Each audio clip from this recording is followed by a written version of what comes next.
Hello mga kachika and welcome back to my YouTube channel at sa aking Facebook page. Ang pag-uusapan po natin ngayon ay tungkol sa Bicol Saro Solon, pumalag sa patutsada ni Pokwang. Pero bago ang lahat, sa mga bagong pasok pa lamang po sa aking YouTube channel at sa aking Facebook page, ay huwag niyo po sanang kalimutan na i-like, share, subscribe, and click niyo na rin po notification bell para lagi po updated sa aking mga susunod na video.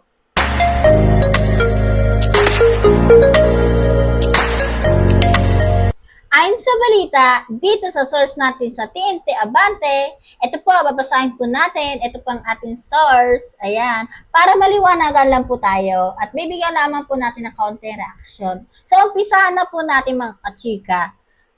Pumalag si House Public Accounts Chairperson at Bicol Saro Party List Representative Terry Ridon sa patutsada ng entertainment personality na si Pokwang, kaugnay ng road rage incident na kinasasangkutan ng kapatid nito. Sabi dito, "We take exception to the remarks made by Miss Marieta o Pokwang Subong in her recent video statement relating to the involvement of her brother, Carlos Subong, in a road rage incident in Antipolo City." Ang sabi ni Ridon, ito pa, dagdag pa nito, "Hindi kayo ang biktima dito. Ang biktima dito ay si Crispin at ang kanyang anak. Ang biktima dito ay ang mga ordinaryong Pilipinong inaabuso ng mga katulad ni Carlos Subong." Ayun nga mga kachika, nga naman, hindi nga sila ang biktima dito, kundi yung mag-ama. So pagpatuloy pa natin mga kachika, bagamat hindi pinangalanan ni Pokwang kung sino ang mambabatas na kanyang pinatutungkulan, sinabi ni Ridon na malinaw na siya ito. Bukod sa pag-akusa umano sa kay Ridon na nag-post ng litrato ng kanilang buong pamilya online, nagbabala rin ito ng cyber-libel at cyberbullying. Iginiit ni Ridon na si Carlos Subong at hindi si Pokwang ang dapat na humingi ng tawad sa publiko kaugnay ng kanyang pananakit sa magkakariton. So yun pala mga queen, nga naman hindi nga dapat talaga humingi ng sorry o pasensya si Pokwang para sa nagawa ng kapatid niya sa pambabatok sa mag-ama na nagkakariton. Dahil hindi naman siya ang gumawa nito, kapatid lang siya na dapat binibigyan ng leksyon ng kanyang kapatid. Hindi dapat tularan, di ba? Hindi dapat konsintihin ang maling ginagawa ng kanyang kapatid. Di ba mga kachika? So ipagpatuloy pa natin mga kachika.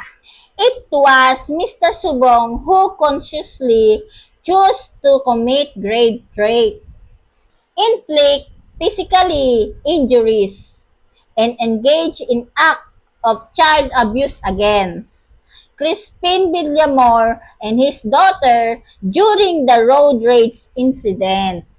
Ayun pa ang sinabi ni Solon. So ito pa, dagdag pa niya. Second, it is untrue that photographs of Miss Subong's entire family were posted online. What were posted were photographs of Carlos Subong, the individual involved in the incident whose actions constitute grave threats, physical injuries, and child abuse against Crispin Villamor and his daughter. The public has every right to know the identity of a person who commits crimes against ordinary Filipinos. So, ayun nga, di ba mga kachika, na hindi nga dapat talaga konsintihin ang ginagawang mali ng kanyang kapatid. Pakitama na lamang po ako kung ako'y mali. So, ipagpatuloy pa natin. Iginiit din ni Ridon na ang Kongreso ay mayroong oversight power sa mga issue ng transportasyon at public safety. Kasama rito ang road rage. Sabi dito, the geographic location of the incident is irrelevant. Our oversight authority exists whether the incident occurred in Antipolo, Bicol, or anywhere else in the country. Punto ng mambabatas. Yun nga sabi. Sinabi ni Ridon na hindi maaaring baliwalain ang banta ni Pokwang na cyber libel at cyberbullying na ugat sa lehitimong pag-usisa sa naganap na road rage. Yun nga mga kachika, porket kamag-anak ba natin ay dapat kukonsitihin ng pagkakamali? Hindi dapat ganun, di ba mga kachika? Dapat itama natin kung ano yung nagawang pagkakamali ng ating mahal sa buhay o kamag-anak natin. So, ipagpatuloy pa natin mga kachika. Sabi naman ni Solon dito, there can be no cyber libel or cyberbullying where statements are factual and based on publicly available information. The photographs of Mr. Subong are publicly accessible. The LTO show cause order is a public document. Mr. Subong's actions were committed in full public view. So, ayun nga mga kachika, ang sabi nga ni Solon, there can be no cyber libel or cyberbullying. So, wala nga naman nakikita doon sa nangyari na yon na cyber libel or cyberbullying. Kaya dapat hindi siya nagbabanta ng basta-basta. 'Di ba mga kachika? Itama nyo na lamang po ako kung ako po ay mali. Ipagpatuloy pa natin. Sa isang video na ipinost online, sinabi ni Pokwang na doon po sa ibang politiko na nakisakay po na hindi naman taga-Antipolo, nakakaloka. Nag-post pa kayo, sir. Alam nyo na kung sino kayo. Alam ko, taga-Bicol kayo eh. Ingat po kayo kasi mambabatas pa naman kayo. So, alam nyo po dapat yung tinatawag nating cyber libel. Cyberbullying, sir. Dagdag pa ni Pokwang, pinost po ninyo yung mukha ng buong pamilya ko. Isa lang po ang may kasalanan, pero buong angkan, asan po yung privacy? Yung protection po ng pamilya. Hindi po ako kumakampi sa kapatid ko. Pero, sana nag-iingat po kayo sa mga post ninyo, sa mga comment ninyo. Ayon kay Ridon, patuloy nitong babantayan ang kaso at makikipagtulungan sa Department of Justice upang matiyak na makakapagsampa ng angkop na kaso laban kay Subong. Giit ni Ridon, these are public offenses that implicate public interest and accountability and cannot be treated as purely private matters subject solely to the agreement or settlement of the parties involved.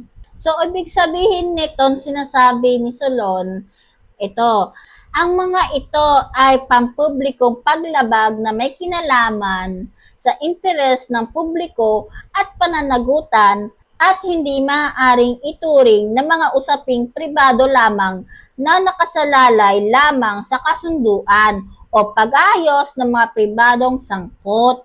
So, ayun nga, kailangan i-pribado yung mga usapin nila, hindi na kailangan i-public. So, dapat mga kachika, ang dapat managot dyan at humingi ng pasensya ay yung kapatid ni Pokwang, hindi dapat si Pokwang kasi siya ang nambatok, hindi naman si Pokwang, di ba?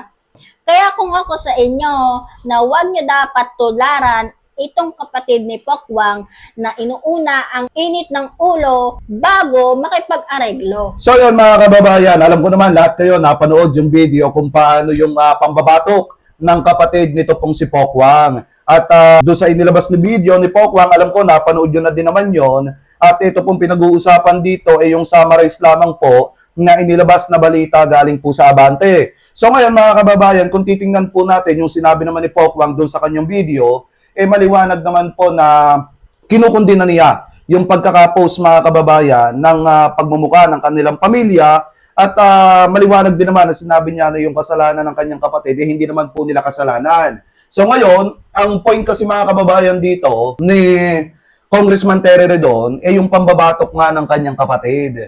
At ang point din mga kababayan dito ni Congressman Terry Redon yung ginawa ng kanyang kapatid sa isang private citizen na naghahanap buhay ng marangal na kung saan saglit na pag-usapan ng mas maayos ang ginawa pa nung kapatid ni Pokwang nang batok pa. So ngayon, yun po yung kinukundina dyan ni Congressman Terry Redon, kaya po niya naipost mga kababayan yung larawan na sinasabi nitong si Pokwang. At ang point din naman ni Congressman Terry Redon, dapat po mapapanagot itong kapatid ni Pokwang. At kung talagang sincere, ito pong kapatid ni Pokwang sa paghingi ng dispensa, dapat siya po yung humingi ng pasensya, hindi po si Pokwang, mga kababayan. So kayo, kung kayo po ang tatanungin, ano po ang masasabi ninyo hingil po dito sa issue po na ito? Comment below na lamang po kung ano pong comment at opinion po ninyo hingil po dito sa topic na yan mga kababayan. At bago po tayo pansamantala magpaalam, maraming salamat po sa lahat at i-replay na hindi po nakakalimutan. Mag-iwan ng inyong mga komento, mag-like ng mga video dito sa Queen Magnus at mag-subscribe dito po sa YouTube channel ng Queen Magnus mga kababayan. Maraming salamat po. Ingat po kayo palagi. God bless po. Thank you po mga kababayan. Thanks for watching. Don't forget to like, comment, and share, and subscribe.